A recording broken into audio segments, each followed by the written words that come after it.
This is the Power Break Podcast number 205, titled The Cost of Freedom.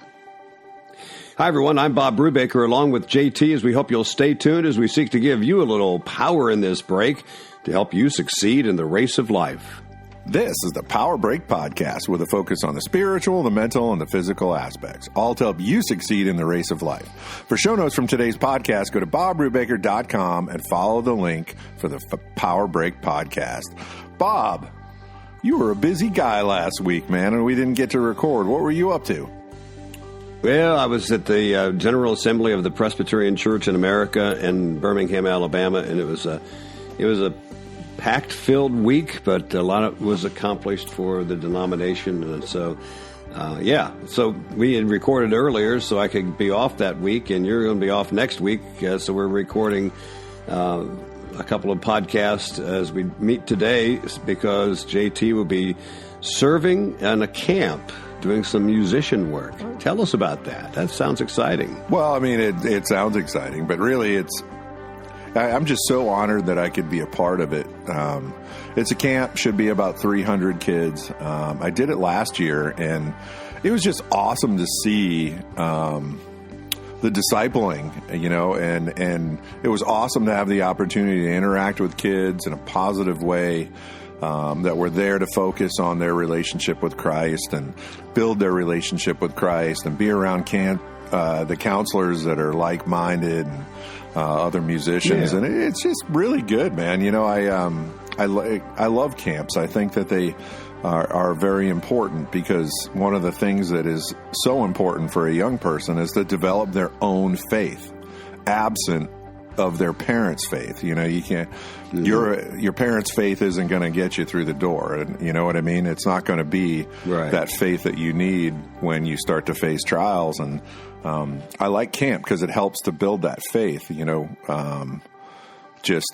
the kids with other kids and counselors close to their age, maybe a little bit older than them. I just think it's a great opportunity. So every time First Baptist asked me to do that for them, I'm going to try to say yes. But I will tell you, Bob, gas is getting expensive, and that's a long drive. So... So they're going to have to give you a little more help on that. By the way, this podcast is released on the 5th of July, and JT will be on his way working at a camp that when this is released. So congratulations, JT. Appreciate you doing that. Thanks, buddy. As you mentioned, camp is a wonderful experience for young kids, teenagers, etc., because it gets you away from the things that distract you, and it's really a concentrated time. And many people have good spiritual experiences at camp as they look back on their days, for sure. Well, JT, let's thank our listeners, because people actually listen to the Power Break Podcast, and we really appreciate it. Yeah, I constantly scratch my head at that, but I do appreciate it. And when you and I started this so long ago, really it was about just providing another avenue for you and I to maybe help other people if we could. And we've been very blessed in that. And I am so grateful. So getting on there, leaving a 5-star rating for us helps other people find the podcast. So we appreciate anything that you can do with that. But so humbling, so cool. And thank you very much for telling others about the Power Break Podcast. Well, today, JT, we're talking about the cost of freedom. This is the season for it, of course. Yesterday, as this is released on the 5th, so yesterday would have been the 4th of July, and the thought about freedom there. But what comes to your mind when I say the cost of freedom? You can't help but think about, for me, all the military folks, all the generations before us that really paid a price, some of them the ultimate price, for all of us to be able to enjoy a country where, I always struggled when I think about, there are many people in this country that feel like they've been biased against or prejudiced against or something like that. But persecution, man, I think about some of the other countries around us. I just am so grateful for the freedoms that we have here, that we really are kind of absent those really violent, nasty persecutions. So I have a lot of gratitude, and freedom is not free. It from a scriptural perspective, Paul, I'm sure we're going to talk about this, but Paul talks about how we're not to use our freedom for our own selfishness. That would be the equivalent of crucifying Christ over and over and over again. But we're to use that freedom to spread the gospel and to live a righteous life. But there's always going to be a cost, right, to that freedom, and I think we're going to get into detail about that. Well, what about you, buddy? What comes into your mind? Well, since I wrote the article about it, there's a lot that I talk about, but it does go from the cost of freedom that we enjoy here in the United States of America to, of course, the cost of freedom as a follower of Jesus Christ. And as I mentioned, the freedom is a great word, and it applies to the state of great blessing, and with the blessing of freedom comes the cost of getting and keeping that freedom. We have freedom because of the work of the Lord Jesus Christ. Just look at this freedom here. It says in Hebrews chapter 2 that since therefore the children share in flesh and blood, he likewise partook of the same things, that through death he might destroy the one who has power over death, that is the devil. In other words, he set us free and deliver all those who through fear of death were subject to lifelong slavery. For surely it is not angels that he helps, but he helps the offspring of Abraham. Therefore, he had to be made like his brothers in every respect, so that he might become a merciful and faithful high priest in the service of God to make propitiation for the sins of the people. We'll talk more about that, but that's exactly what we're talking about. So that when we think about the freedom that we have in the United States of America, let's expand the horizon a little bit and talk about the freedom that we have in the Lord Jesus Christ and the cost thereof, the cost of freedom. Yeah, let's continue to talk more about that as we turn to your article. Folks, if you have not been to BobRubaker.com, you really need to get over there, check it out. There's a ton of resources, books with different discipling in them, and different discussions about different things that we as Christians deal with on a daily basis. So definitely check those out. At the very least, sign up for the blog. It'll show up every Monday and get you started, and then get you ready for the Power Break when it's released that week. So I would encourage you to get over there and check it out. But let's continue to talk more about the cost of freedom. Well, as I wrote in the article, there's much to say about this time of year about freedom and the cost thereof as we celebrating the United States of America. Of course, the freedom that we have. Many people have put their lives on the line to get the freedoms that we have and preserve them for us. And when people take freedom for granted, they also like to forget the past, including those who have given their lives for the freedoms that we enjoy. No wonder the Bible has a stern warning about removing ancient landmarks, which could be taken as the borders of property, but also the landmarks of a standard of remembrance. And so the word is, do not remove the ancient landmark that your fathers have set. Wow. Well, freedom is something that we so easily take for granted. So many times we just take some time to just reflect upon the ancient landmarks. We give thanks to God for his providence in providing us the freedom. But it's right to do that. It is a right thing to do, lest we forget because become led astray from the very principles for which the people fought and gave their lives. As long as we're talking about freedom, though, and freedom that is with a cost that we have, that it's, of course, it's a priceless freedom to think about, the freedom that we have because of the Lord Jesus Christ making us free from the bondage of sin, Satan, and death itself. In John chapter 8, it says, Jesus said to the Jews who believed in him, it says, if you abide in my word, you are truly my disciples, and you will know the truth, and the truth will set you free. They answered, they said, well, listen, we're of the offspring of Abraham and have never been enslaved to anyone. How is it that you say you will become free?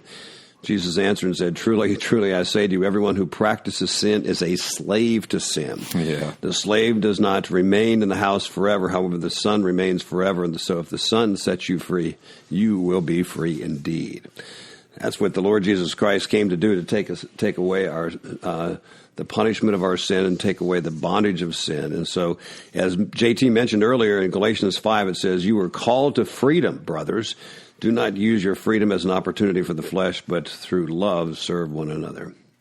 So when we talk about freedom, we have, the article is about combining the freedoms that we have, the thought of the freedoms that we have. We don't want to remove the ancient landmarks. We want to keep those ever mindful and in remembrance. But likewise, the freedom that we have in the Lord Jesus Christ, not take that for granted. Consider the great cost that it cost him to bring us that freedom, and then to use that freedom, as he says, not for an occasion for the flesh, but by love serve one another. Yeah, the freedom that we have from a spiritual perspective, probably the most appropriate word it was very costly. When you think about how God could put his own son through the things that Jesus went through, to really save people that had done nothing but rebel against him, it really is the ultimate in costly for him and costly for Christ. So for us to not, what we do is we take it for granted, don't we, Bob? I mean, we just, no, we do. Yeah, we just kind of look at it as, all right, well, I got that in the bank, so I'll just, I'm not going to really think about that. But it's so incredibly important for us to be mindful of that and grateful of that every day. I love, right. And it's just, go ahead. It's just like you were saying that, we tend to take the freedom we have in this country for granted. And unless we start to forget the people that have given their lives for it. And so it just becomes a way of life. And so we kind of get this entitlement that, I'm enjoying the freedom and people want more or whatever. So it becomes that way even in the spiritual life. So, I can't remember the scholar who said it, but he said very plainly, he said, one thing history shows us, that any group of people that forgets their history will be bound to repeat that history. So if it's funny as far as some of the things that are going on in the church. We've been here before when it comes to certain aspects of the church and its struggles. We've been here before, but we forgot it. And once we forgot it, we repeated the same mistakes over and over again. That's right. So it's so important for us, just to honor the past. And like you said, don't forget those memorials. So where you came from, and you honor those people who made that sacrifice. It's super important for us to do that. And from a spiritual perspective, it's really important for us to honor what God did for us. A couple weeks ago, I preached on Psalm 78, which is a song about a remembrance of what God had done for the nation of Israel. And one of the things that Asaph, who is the writer of the psalm, spoke about there was these things are to be rehearsed to your children. Right. And one of the things he mentioned said, lest you forget. And stop and think about it. There's a responsibility in the Bible for parents to teach their children. And lest they forget. Okay, lest the parents forget. Okay, if they're not going to teach their children, then they start to forget God. And then you have a generation who doesn't really know about God. And then you talk about the next generation, it's just totally foreign to them. Right. So it doesn't take much time for things just to be taken out of the mind. And so that's what he points to. And he points in that psalm to going back to the deliverance from coming out of Egypt. And he brings back all the things that Israel did in forgetting God. And so don't do like that. So we're talking about the cost of freedom. We need to always remember, just as you said, remember not only the aspects that we have in this country, but also remember what God has done for us. Yep. Well, check it out. The article is called The Cost of Freedom. The blog is found at bobbrubaker.com. Check it out. So what else is happening, Bob? Anything new you want the listeners to know about? Thought it'd be appropriate to talk about the book on my website called The Power of Gratitude. Of course, if we're talking about the cost of freedom, it's always good to have a spirit of gratitude and gratitude for what has taken place so that we are able to enjoy the freedoms here in the United States, but also freedoms that we have in the Lord Jesus Christ. The Power of Gratitude is a little book I wrote about that, and there's much said today about the way that gratitude affects your life. And you can't go wrong with a spirit of gratitude. Nope. Oh, that we might all have that spirit of gratitude day after day. The Power of Gratitude is the book, and the website, of course, bobbrubaker.com. While you're there, check out the sermon links to the sermons I preach here at Christ Community Presbyterian Church in Clearwater, Florida. Going through the summer series in Psalms, we started in Psalm 75, and we're going onward through 87 this summer. So check it out. The summer series in Psalms of the sermon links that you can find at bobbrubaker.com. Well, this is the Power Break Podcast. I'm JT along with Bob Brubaker, and this is time on the podcast for questions and answers. If you have a question for me or for Bob, feel free to email me at jt@bobbrubaker.com, and we'll get to answering that on an upcoming Power Break Podcast. So, you know, as you were like finishing up that last segment, Bob, I just couldn't help but think about the one saint that used to, I believe he's with the Lord now, but whenever he was asked how he was doing, he would always say, better than I deserve.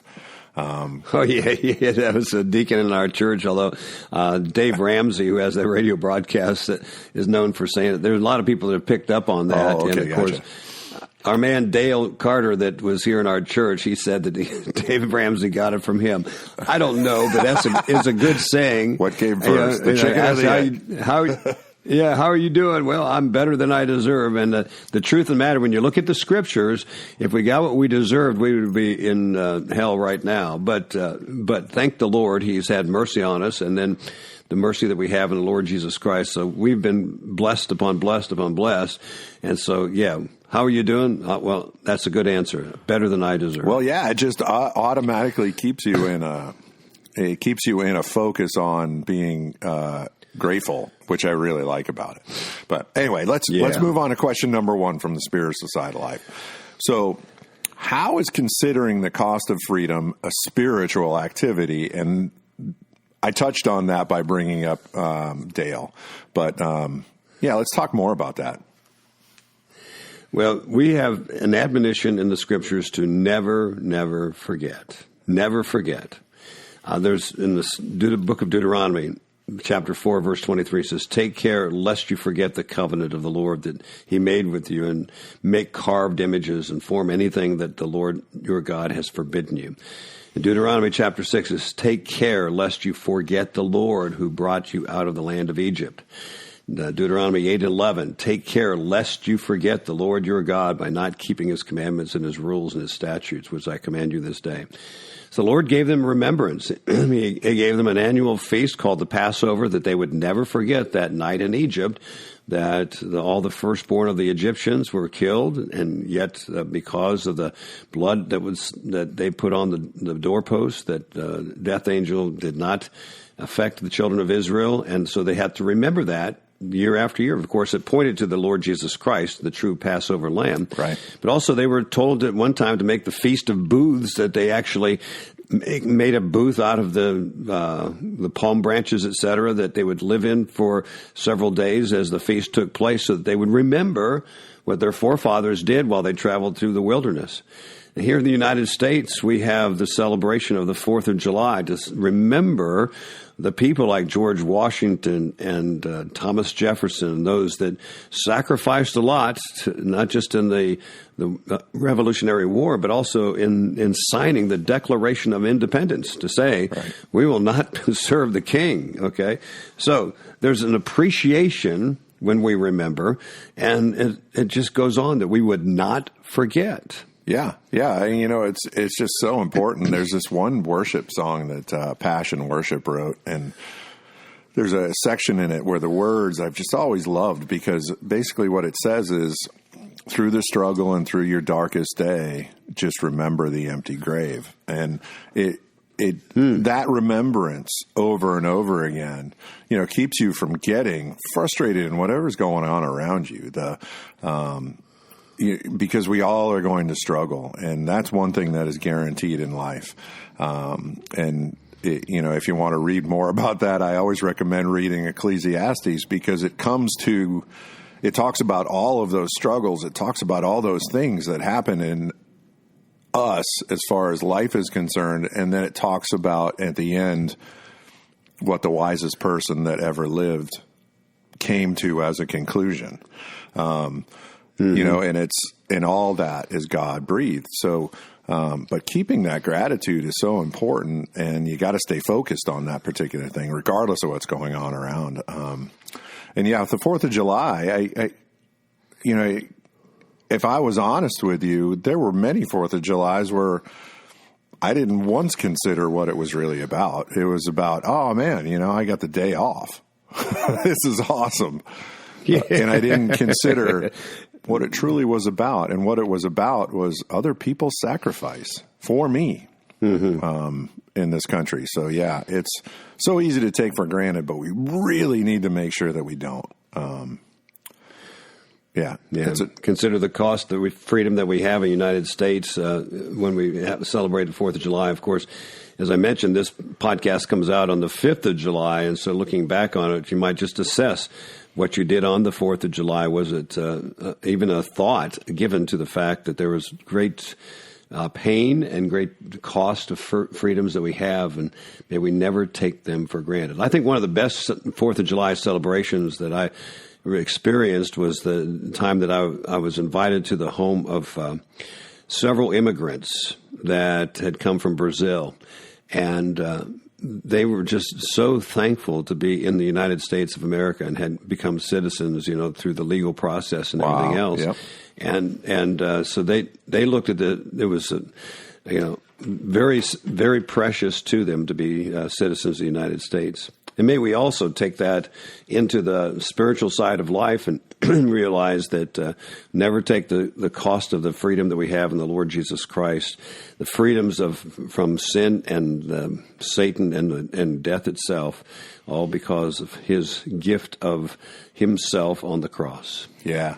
And that's a great segue into question number 2 from the mental aspect. So what can we do to keep the cost of freedom before us, lest we forget? So keep it forefront in our mind. Probably the celebrations, to really keep the celebrations what they're all about, and to remember and talk about those things when we celebrate. Many times we're very thankful for the veterans around us. It would be good to just get their take on things, to realize, even the ones that may not have been injured, but, although most of them have suffered some kind of, PTSD or something like that. Right.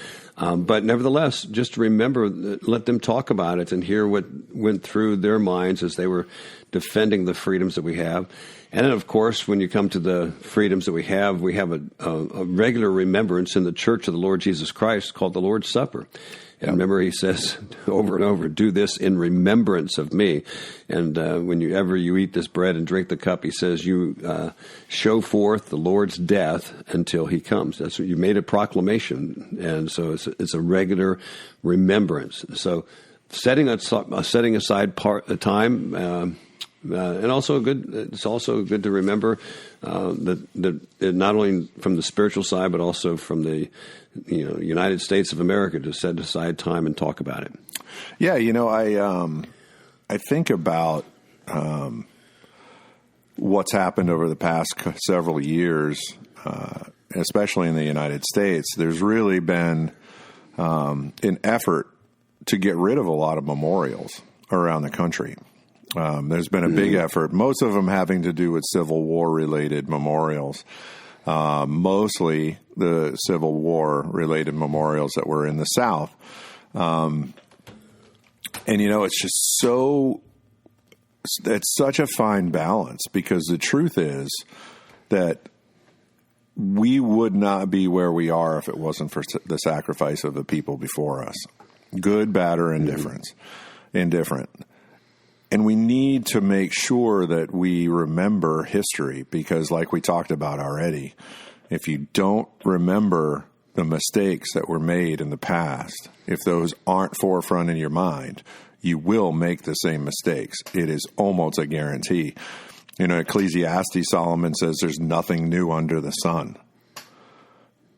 Right. And what he means is, guess what? What you're going through now, other people went through. The phase that your country is in, other countries have been through it. Some people say we're like Rome. I have no idea. I'm not a historian. But I do know that in my own life, if I forget the important things that happened to me that made me a better Christian, that made me a better father, that made me a better husband, if I forget those things, if I forget those mistakes, I know I will repeat them. So I make sure that I keep those forefront in my mind so I don't do that. And from a spiritual perspective, I keep Christ forefront in my mind so I don't ever forget what he did for me and how much I didn't deserve it. So I just cautiously, we should not rewrite history or get rid of history completely, because that's what makes us who we are. And that's how we grow. That's how we become better. That's how we become closer to God, by not making the same mistakes. I think about the Israelites before they came to the Promised Land. Could any people have made more mistakes? I mean, just ungrateful, always criticizing. No wonder Moses got so frustrated. It was always complaining. Oh my gosh, man, no one's ever happy, right? Well, look around. I would say that's how most people describe where we are right now. No one's happy. Everybody's angry, whatever. So nothing's new. But how did Israel get back to where they needed to be? And that was by focusing back on God and trusting him. So I think we need to really make sure that we do that. And like you said, we discuss it. We talk about it. We make sure that when we're taking the Lord's Supper, we remember the sacrifice and we understand it in our head, just how important that was for us. I think this is a great topic, certainly for the week that it's going to be aired. But I just pray that we kind of get over ourselves and remember the things that we need to remember, so we stay humble, grateful, and focused on God. Very good. Yes. All right. Do you want to move on to the physical aspect? Definitely going to be lighter than our last conversation. Yeah. All right. So, question number 3. What are some things to do differently when exercising in hot weather? And I am going to definitely let you answer this, because, man, are you in a place that's really hot all the time? Well, I'll also learned some things from 19 Ironman triathlons, most of which were really, really hot. The first thing is, of course, hydration, keeping fluid moving into you, because taking it in, because as the medical director at Ironman World Championship in Hawaii said in a meeting, if you don't have a plan, you will not eat and drink. And if you don't eat and drink, you will see me early. And if you see me early, your race is over. So there you go. Yep. So hydration. And the second thing, of course, is electrolytes. When your electrolytes get thrown off in your body, because even if you dilute it all, if all you drank was water, then you go into something that causes your gastrointestinal system to shut down. And so it just goes, it doesn't do anything for you. So hydration, but hydration with electrolytes. And then the cooling, little things you do to cool. Like when I was doing the Ironman on the run, I would take my cap that I had and I would fill it up with ice at each aid station and put my cap on. And so I'd have this cooling water coming down. Now the guys in the Tour de France use what is called an ice sausage that's in their musettes that they get when they pick it up, and that the soyez, as they're called, hand it to them, and they unload into their pockets the bars and cheese sandwich or whatever it is. And they also have the ice sausage, and that's a piece of hose that like a woman's hose that has been tied off and stuffed with ice. So good. And then they tie it off and they put it in their jersey behind their neck, and it cools them down while they ride. And so, of course, hydration, cooling, electrolytes, and the main thing is don't play like a hero. Remember the old days in football? I don't know if this ever happened to you, but in the old days when I played high school and college football, it was a mark of being a man that you didn't drink during the game or during the practice. You go for hours in practice and, I don't need anything to drink. Yeah, I mean, there was definitely that machismo thing that was going on. And I think about when I was in SWAT school, people used to laugh because what they didn't know was I hydrated a lot the night before. But If it's in the morning, I'm having my coffee. And at SWAT school, the first thing we do in the morning is we go for a run, a very unpleasant, uncomfortable, hot run. And I ran with my coffee in my hand from Dunkin' Donuts, and like that kind of became almost like a running joke for all the students in there. They're like, "Yeah, you can't tell us to hydrate. Look at him," you know. But yeah, hydration is a very, very big deal. And you know, electrolyte wise, a lot of people forget. You know, they automatically think it's certain kind of sugars and stuff like that. But you're also talking about salt. And salt is really important because if your salt balance gets off in any way, you know, Amy had an incident when she ran the Marine Corps marathon where her salt level got low, and she had an upset stomach, felt like she was going to throw up all the time. All she needed was a couple of saltines, and boom, she was right back to normal. So that balance is really important. Yeah, I see a lot of people, you know, you need to be really careful with a lot of the hydration drinks. They're really not made very well. They're made more to taste good than they are to actually hydrate. So be careful with what you pick. And the best thing to do is before you have a long event is to experiment on shorter days just to make sure that it doesn't upset your stomach. But the point is to be able to accomplish victory over heat exhaustion, it takes discipline to apply hydration, electrolytes, cooling, and, of course, making sure you don't play like a hero and say you don't need it. It takes discipline, as we point out every week, though. Discipline does make the difference in all aspects of life.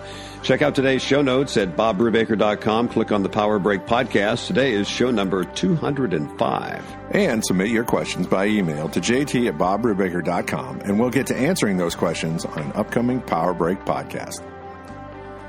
Check out the book, The Power of Gratitude, at BobBrubaker.com. That's the book we're talking about this week. Goes along with The Cost of Freedom, just being grateful and the benefits thereof. You'll find in the book, The Power of Gratitude. Well, thank you for joining us for the Power Break podcast. Please subscribe and leave a review wherever you've downloaded the podcast, and check out show notes, news, Bob's weekly blog, and other cool things at BobBrubaker.com. And listen next time for the Power Break podcast.